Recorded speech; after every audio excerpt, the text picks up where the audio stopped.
Hello दोस्तों, मैं कन्हैया एक बार फिर से स्वागत करता हूं आप सभी का आपके अपने यूट्यूब चैनल इंग्लिश ज्ञान पे, जहां पे आपको स्कूल, कॉलेजेस एंड स्टडी से जुड़ी टिप्स एंड अपडेट्स मिलती रहती है।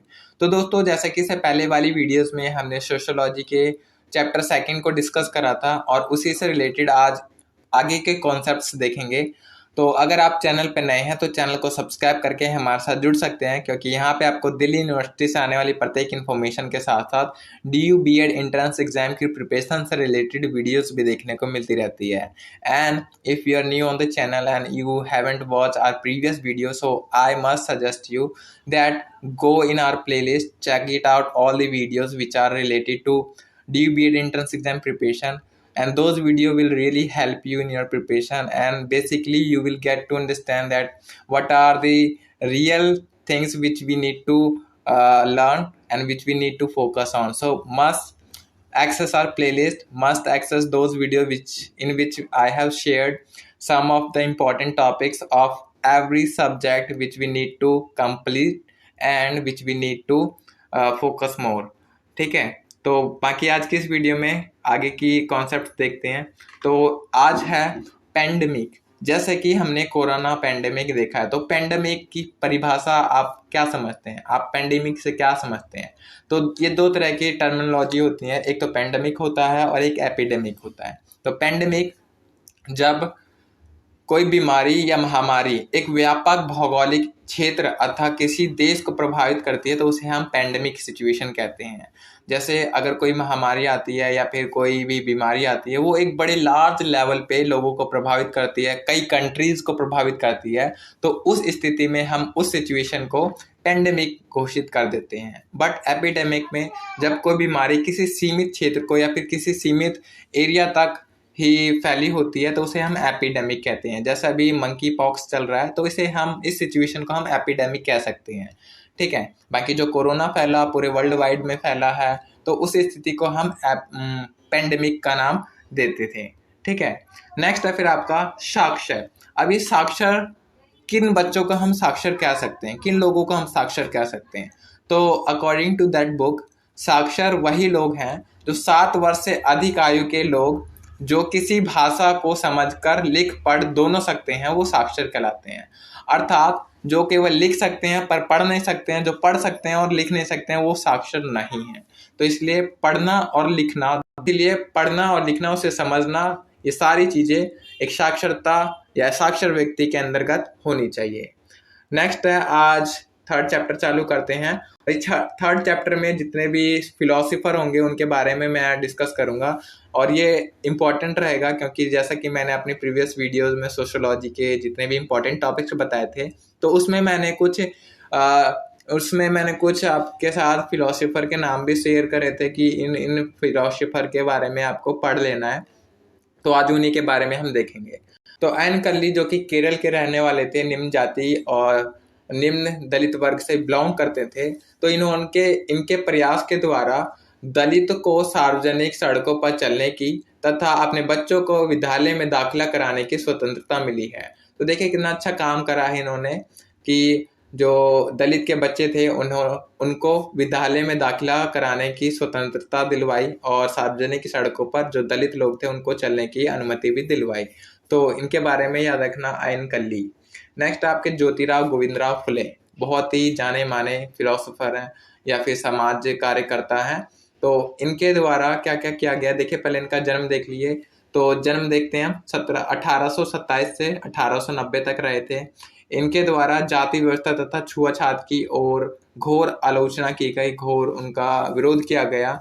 फिर इसके अलावा 1873 में वो सत्यशोधक समाज की स्थापना भी करते हैं, जिसमें निम्न लोगों के मानवाधिकारों तथा सामाजिक न्याय की प्राप्ति हेतु उन्होंने बहुत संघर्ष किया, बहुत ही आवाज उठाई।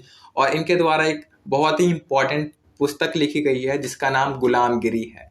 तो ये बहुत ही इम्पोर्टेंट रहेगा, आपको याद रखना है कि इनके द्वारा, ज्योतिराव गोविंदराव फुले के द्वारा जो पुस्तक लिखी गई है वो गुलामगिरी है, और इनके द्वारा जो समाज की स्थापना की गई है वो सत्यशोधक समाज 1873 में।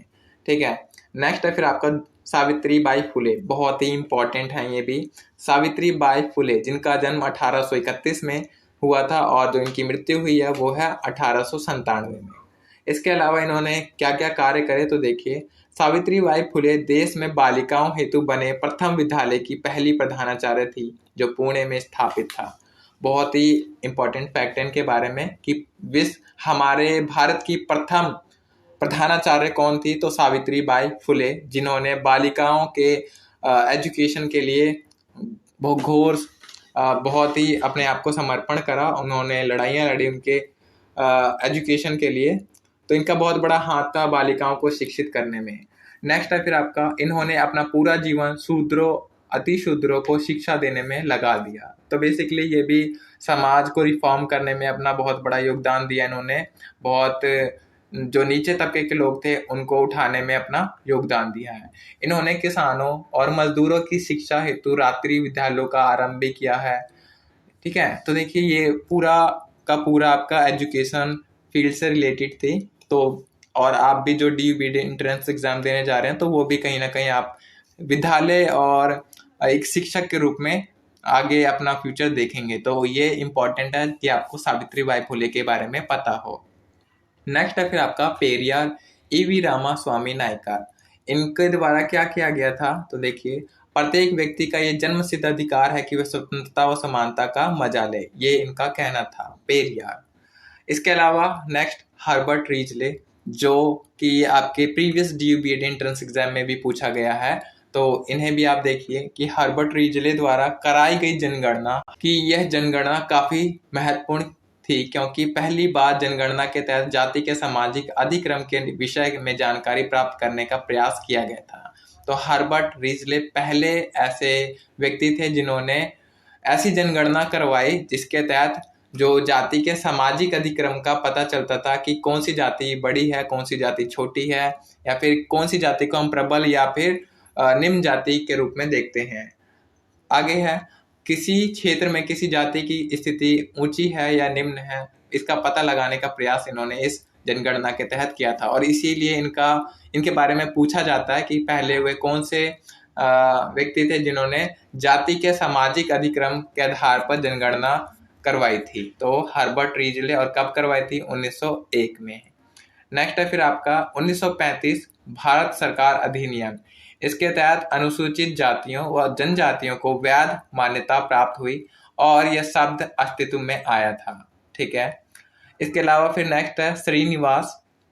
तो श्रीनिवास सांस्कृतिकरण और प्रबल जाति जैसी संकल्पनाओं का उदय के लिए प्रख्यात है। इन्होंने सांस्कृतिकरण और प्रबल जाति के बारे में बताया है।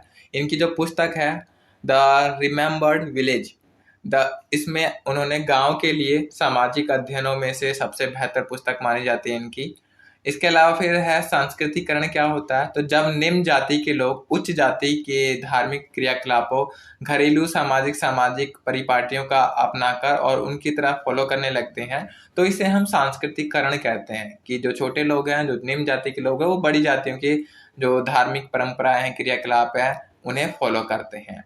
इसके अलावा प्रबल जाति कौन सी होती हैं, तो प्रबल जाति जिनका समाज में दबदबा होती है, जो जनसंख्या में ज्यादा होती है तथा भूमि पर अधिकार प्राप्त होता है। तो ऐसी जातियों को, ऐसी लोगों को हम प्रबल जाति के रूप में देखते हैं। बेसिकली हम जमींदार देख सकते हैं या फिर भूस्वामी देख सकते हैं जो बड़े बड़े होते हैं। और जैसे अभी हम प्रबल जाति के रूप में देखें तो हिंदू और मुस्लिम में बांट कर देखें, या फिर अन्य जो धर्म के लोग रहते हैं उनके बीच देखें, तो हिंदू भारत में प्रबल जाति के रूप में आपको दिखाई देंगे, क्योंकि उनकी ज्यादा जनसंख्या मेजॉरिटी है उनकी। तो इस तरह से हम प्रबल जाति को डिफाइन करते हैं।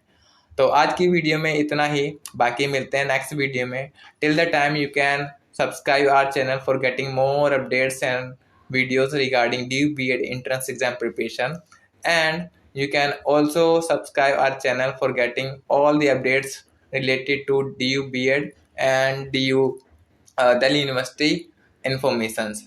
Have a nice day, and I hope you are doing well in your preparation. So thank you so much for watching this video. Let's meet in another video. Bye bye, take care, and have a nice day.